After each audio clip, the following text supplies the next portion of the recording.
আচ্ছা, ইরানের সাথে আমেরিকার যে সংঘাতের আবহ তৈরি হয়েছে, সেটা কি মার্কিন যুক্তরাষ্ট্রের জন্য আরেকটা ভিয়েতনাম বা আফগানিস্তান হতে চলেছে? আজকের এই আলোচনায় আমরা ঠিক এই বিষয়টা নিয়ে কথা বলবো।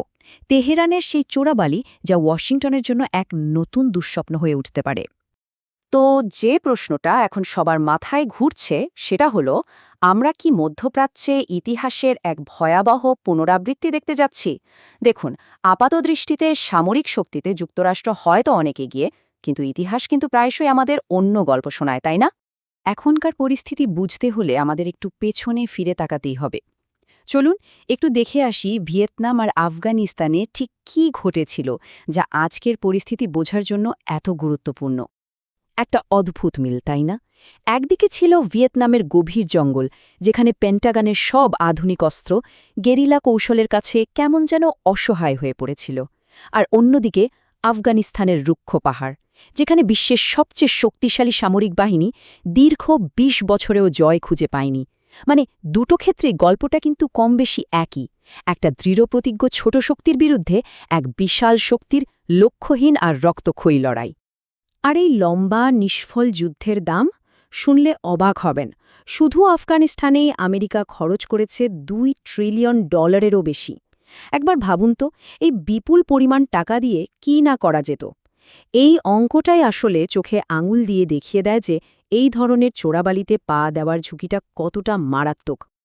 তাহলে কি ইরান ও আমেরিকার জন্য আরেকটা আফগানিস্তান বা ভিয়েতনাম হতে যাচ্ছে? এখানে কিন্তু গল্পের আসল টুইস্ট। কারণ ইরান অতীতের যে কোনো প্রতিপক্ষের থেকে একদম আলাদা আর অনেক বেশি জটিল এক প্রতিপক্ষ।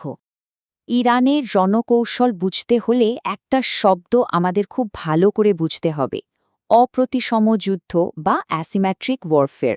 সহজ করে বললে এটা হলো এমন একটা লড়াই যেখানে দুর্বল পক্ষটা সরাসরি না লড়ে বড় শত্রুর দুর্বল জায়গায় আঘাত করে। ইরান খুব ভালো করে জানে তারা প্রচলিত যুদ্ধে আমেরিকার সাথে কখনোই পারবে না। তাই তাদের কৌশলটাই হলো এমনভাবে খেলা যেখানে প্রতিপক্ষের সবচেয়ে বড় শক্তি তার সবচেয়ে বড় দুর্বলতা হয়ে দাঁড়ায়। তার মানে আসল কথাটা হলো ইরান সরাসরি যুদ্ধ করে জেতার কোনো চেষ্টাই করবে না। তাদের লক্ষ্য হলো প্রতিপক্ষকে একটা শেষ না হওয়া যুদ্ধের চোরাবালিতে আটকে ফেলা, যেখানে প্রতিপক্ষ ধীরে ধীরে ক্লান্ত আর নিঃশেষ হয়ে পড়বে। ওরা এমন একটা যুদ্ধ চায় যা বছরের পর বছর ধরে চলতে থাকবে।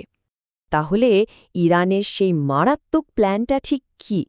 চলুন এবার তাদের সেই দুটো প্রধান অস্ত্রের দিকে তাকানো যাক, যা পুরো খেলার মোড় ঘুরিয়ে দেবার ক্ষমতা রাখে। দেখুন, ইরানের শক্তির মূল ভিত্তি হল দুটো জিনিস। এক, হরমুজ প্রণালী, মানে বিশ্ব অর্থনীতির লাইফলাইন। আর দুই, পুরো মধ্যপ্রাচ্যে ছড়িয়ে থাকা তাদের মিত্রদের একটা বিশাল নেটওয়ার্ক। অনেকেই ভাবেন হরমুজ প্রণালী মানে শুধু তেলের রাস্তা, কিন্তু ব্যাপারটা তার থেকেও অনেক বেশি গম্ভীর। দেখুন, বিশ্বের মোট তেলের 20% তো বটেই। আমাদের মোবাইলের চিপ থেকে শুরু করে চাষের সার পর্যন্ত, মানে হিলিয়াম আর ফসফেটের মতো জরুরি জিনিসও কিন্তু এই সরু রাস্তা দিয়েই সারা বিশ্বে যায়। আর এটাই ইরানের হাতে থাকা সবচেয়ে বড় তাস। একবার শুধু ভাবুন, তেহরান যদি এই রাস্তাটা বন্ধ করে দেয়, কি হবে তাহলে? পুরো বিশ্ব অর্থনীতিতে এমন একটা সুনামি আসবে, এমন ভয়াবহ মুদ্রাস্ফীতি আর সংকট তৈরি হবে যা সামলানো ওয়াশিংটনের পক্ষে প্রায় অসম্ভব হয়ে পড়বে। আর ইরানের দ্বিতীয় অস্ত্র, সেটা হলো তাদের প্রক্সি নেটওয়ার্ক।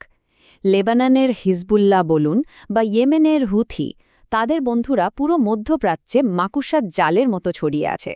সোজা কথায়, ইরানকে আক্রমণ করার মানে হল শুধু একটা দেশের সাথে যুদ্ধ করা নয়, বরং পুরো মধ্যপ্রাচ্যে আগুন লাগিয়ে দেওয়া। এই পুরো ব্যাপারটা আমেরিকাকে এমন এক উভয় সংকটে ফেলে দিয়েছে, যেখান থেকে বেরোনোর কোনো সহজ রাস্তায় খোলা নেই। এটা যেন একটা নিখুঁতভাবে পাতা কৌশলগত ফাঁদ। ইরানের পুরো স্ট্র্যাটেজিটা একটা লাইনে বলা যায়: জেতার দরকার নেই, শুধু টিকে থাকো, ব্যাস। তাদের জিততে হবে না, শুধু যুদ্ধটাকে অন্তহীনভাবে চালিয়ে যেতে হবে, কারণ তারা জানে সময় তাদের পক্ষে।